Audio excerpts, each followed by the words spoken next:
Why did human societies develop so differently across the continents? This question has fascinated historians, scientists, and thinkers for generations, echoing through the ages as we try to understand the forces that shaped our world. Why did ships from Eurasia set out to conquer distant lands, while other societies remained isolated, their stories unfolding in parallel but separate worlds? The answer isn't about innate superiority or destiny, it's about geography. The land itself shaped the possibilities and limitations of every civilization. Our story is written not in our genes, but in the land itself, mountains, rivers, coastlines, and the resources they offered. These features determined what could be grown, built, and traded.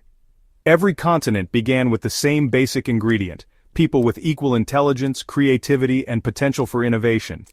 Yet the outcomes were dramatically different.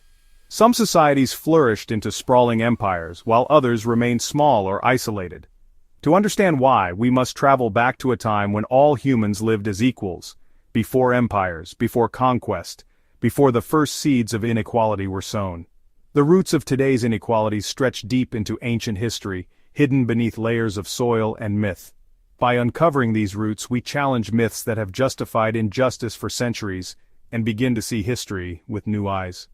Understanding this is the first step toward a more just and equitable future, where the lessons of the past guide us toward a better tomorrow.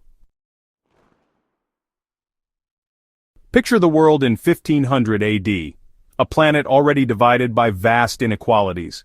In Eurasia, empires thrived, powered by intensive agriculture, domesticated animals, advanced metallurgy, and writing.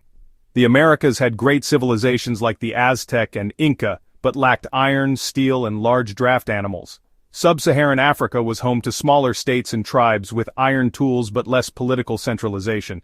In Australia and New Guinea, people lived in small mobile groups still using stone tools. The technological and political gap was immense. Eurasian societies had steel, guns, and ships, others did not. This was the world on the eve of global collision. The real question: why did development proceed so differently across continents? To answer, we must look back to humanity's common origins.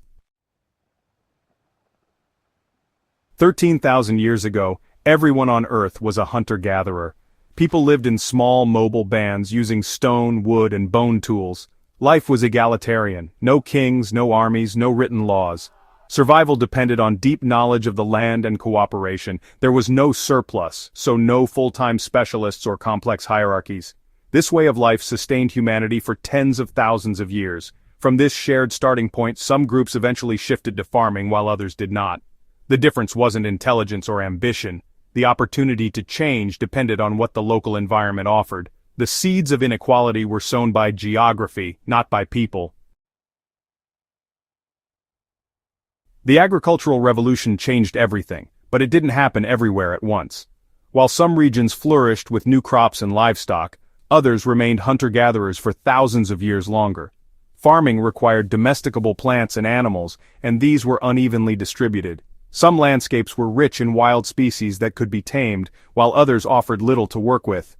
The Fertile Crescent had wild wheat, barley, peas, and animals like sheep and cattle, ready for domestication. This unique combination allowed people there to settle, experiment, and thrive. The Americas had maize, but it took millennia to become productive. Australia had no suitable crops. In some places, the process of turning wild plants into reliable food sources was slow and difficult. Eurasia's animals, cows, horses, pigs, provided food, clothing, and muscle power. These animals transformed agriculture, making it possible to plow fields, transport goods, and feed growing populations. Other continents had few or no domesticable animals. Without these, people relied more on hunting or small-scale farming, limiting their ability to build large, complex societies. This geographic luck led to denser populations, surpluses, and the rise of complex societies. Where farming thrived, cities and civilizations soon followed. It also brought new diseases. Centuries of exposure gave Eurasians some immunity. Living close to animals and each other, people in these regions faced waves of epidemics. In the Americas and Australia, with few herd animals, deadly old-world diseases never evolved. Their populations remained vulnerable to new germs from abroad. When worlds collided, this immunological gap proved catastrophic.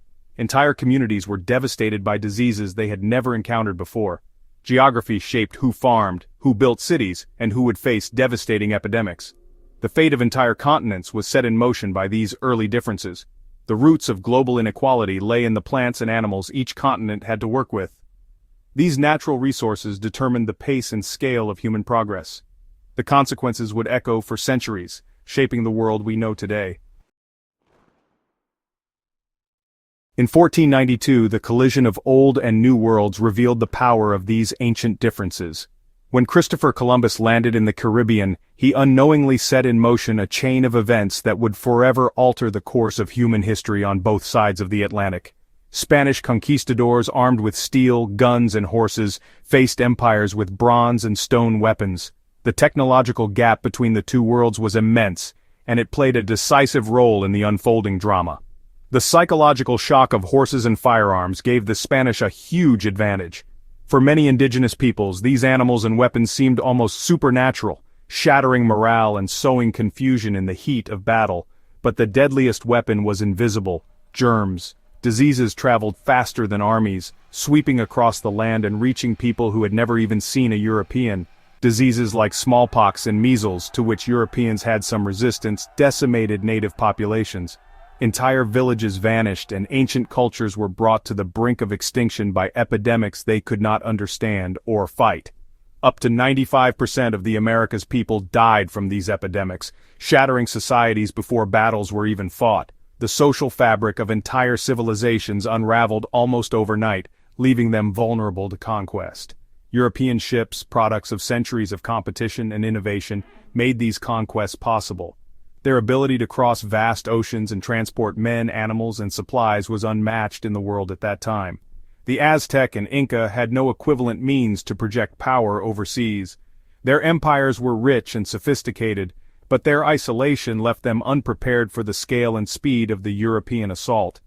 The outcome was determined not by genius or bravery, but by inherited tools, animals, and immunities. Geography and history had handed the Europeans advantages that proved decisive. The conquest was a one-way street, shaped by thousands of years of geographic advantage. The Americas would never be the same as new cultures, peoples, and ideas began to reshape the continents. The fate of continents was set long before the first ships set sail, determined by the slow march of history, environment, and chance. It's a mistake to see this history as proof of innate superiority. For centuries, racist theories claimed some peoples were naturally more advanced. Science shows this is false. Intelligence and creativity are universal. The real difference was geography. Eurasia's east-west axis allowed crops and animals to spread easily across similar climates. In the Americas and Africa, a north-south axis meant innovations had to cross vastly different environments, slowing their spread. This limited the diffusion of farming, technology, and ideas. Eurasia's geography created a vast, interconnected zone of progress. The ultimate edge was not in the mind, but in the mileage, how far ideas and resources could travel. Geography, not biology, shaped the fate of nations. Why does this history matter today? The inequalities we see now are rooted in ancient geographic luck, not in any group's inherent worth. Understanding this helps us move beyond harmful myths and prejudices. It reminds us that no society is inherently better. Some were simply dealt a more favorable hand. This knowledge can foster respect, humility, and a commitment to justice. The powerful position of some nations is not permanent or deserved, but the result of historical accidents.